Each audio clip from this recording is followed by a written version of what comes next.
And joining us now is the chair of the House Foreign Affairs Committee, Congressman Michael McCaul. Good morning. Morning, Congressman. Let's start with Travis King. You heard Secretary Blinken there saying there are concerns he could be tortured. I'm sure he's probably been interrogated in some way already. What more do you know?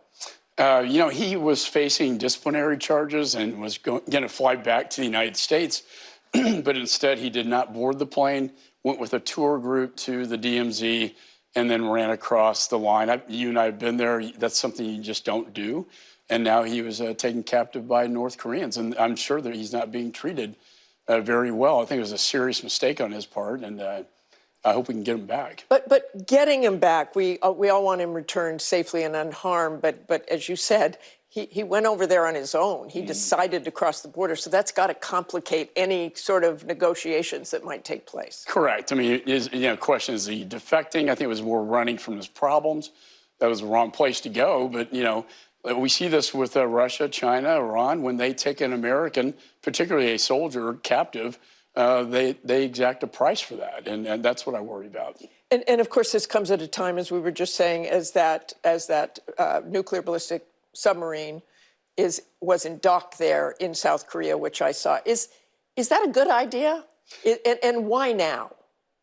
Oh, I think it is. We were with Admiral Aquilino, Indo-PACOM commander. I think projecting strength right now is important for deterrence. As you noted, it's the first time in 4 decades we've had this deployment of submarines, and I think it's a projection of strength that we need right now to deter aggression. We're seeing a very aggressive, not only North Korea and the rockets they fired in the Sea of Japan, but also the aggression we see from China. When I just came back from Taiwan, they encircled the island with 10 battleships and armada, 70 fighter jets to threaten and intimidate us. And then I was sanctioned just to illustrate how aggressive their posture is now. But the reaction already from the North Koreans, and we've seen this again and again, is to say, look, now we can use nuclear weapons, and this was outrageous behavior, and we're going to respond. So based on their reaction, just again, is deterrence going to work?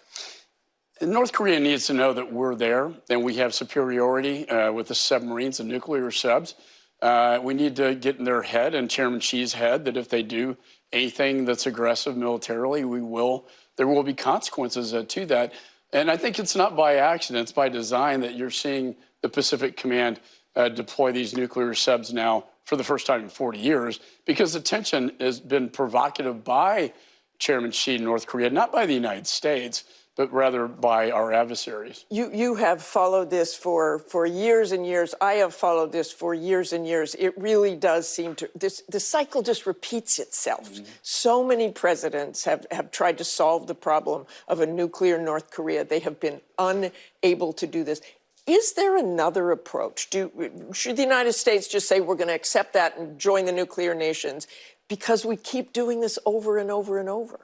And it never seems to work. You're right. Exactly. Are we going to work with Kim Jong-un to try? Can we really persuade him? He puts his own people at risk to build this expensive, nuclear weapons.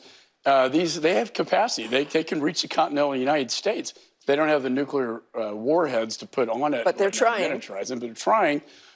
We got to stay ahead of the curve. China has a lot of influence, but China isn't our best friend right now. So it's very complicated. I think. So is there another approach? Can you imagine another approach besides exactly what we're doing over and over? It would have to be very creative diplomacy. And I think the reason why you're seeing the Pacific Command fleet there is to deter and bottleneck up North Korea. In the event of a conflict with Taiwan, we need to be with South Korea to bottleneck up North Korea. They could fire missiles into that conflict and take them off the table while we have to deal with China and Russia and Iran. And I want to switch to climate. You saw our first segment there, so much on climate, the scorching heat. Do you consider it a national security threat, climate change? I think it's happening, right? And it's hot outside, and the climate is changing. And when you have arid, Africa, for instance, is becoming more and more arid, which, famine, breaks out of that. Terrorism breaks out of that, those conditions. Kerry testified for my committee. My big objection is this. China should be held to the same standards.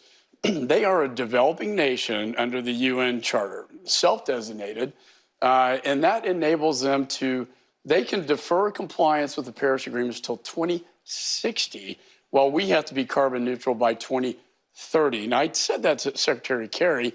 My constituents agree with fairness. Our climate czar. This is not fair to treat them as a developed. They're the second largest economic superpower and the #1 polluter on the planet. If we're going to do this at all, Martha, do it right, make them comply to our terms. And which we keep trying to do, I know. Thanks so much for joining us this morning. Thanks for having me. Senator McCaul, appreciate it always.